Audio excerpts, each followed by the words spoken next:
Ladies and gentlemen, welcome to Lot Insight. My name is Gavin and you're listening to List with Gavin, a show that delves into all aspects of property. In this video, I'll be discussing what tax deductions you can and can't claim for your investment properties. Property investment costs can add up pretty quickly, but the upside to shelling out for ongoing maintenance, repairs and mortgage interest is the list of expenses you can claim on your tax return is longer than a bloody supermarket receipt. So let's get started. First off, what can you claim?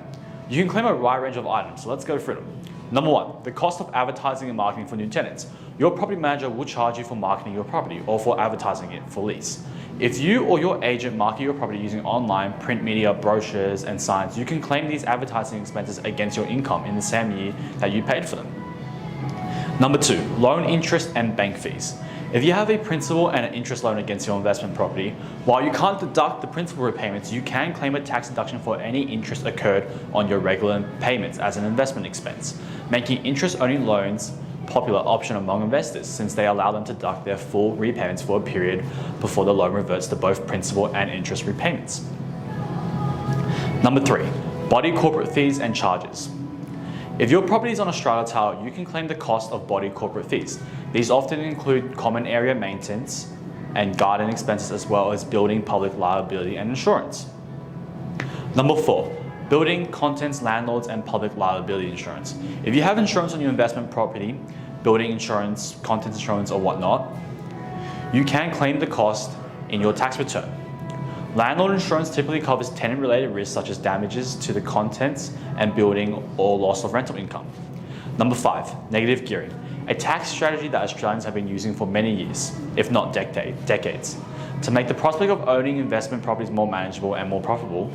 In simple terms, negative gearing takes place when you own an asset, in this case the property, that costs you more than you are earning from it. For example, the interest you are paying on your mortgage and all the other associated costs of the property equal more than the income or rent you earn from that property. As a result, you are making a financial loss and you can claim this as a tax deduction. Number six, pest control. Professional pest controls are tax deductible and with you or your tenant can claim this expense depending on who paid for it. Number seven, capital gains tax discount. If you make a capital gain on the sale of your investment property, you need to pay tax on this profit, which is called capital gains tax. If you bought and sold your property within 12 months, your net capital gain is simply added to your taxable income, which in turn increases the amount of income tax you have to pay. However, if you held onto the property for more than a year before selling it, you're eligible for a capital gains discount of 50%, which means you only need to incorporate half of the capital gain into your personal tax return.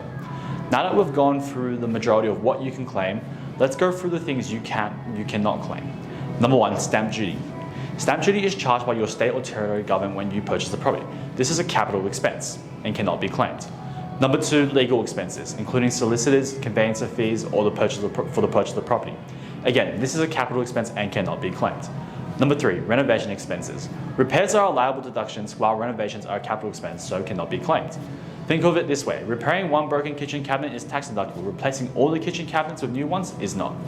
Number four, borrowing expense on any part of the loan that you use for private purposes.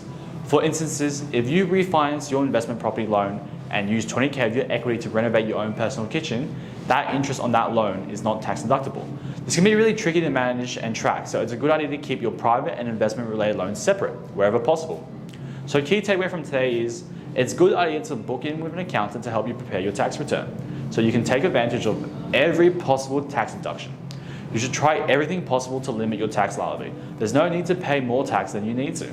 And best of all, your accountant's fees will also be tax deductible. Thanks for listening, guys. Don't forget to hit that like and subscribe, and see you next time.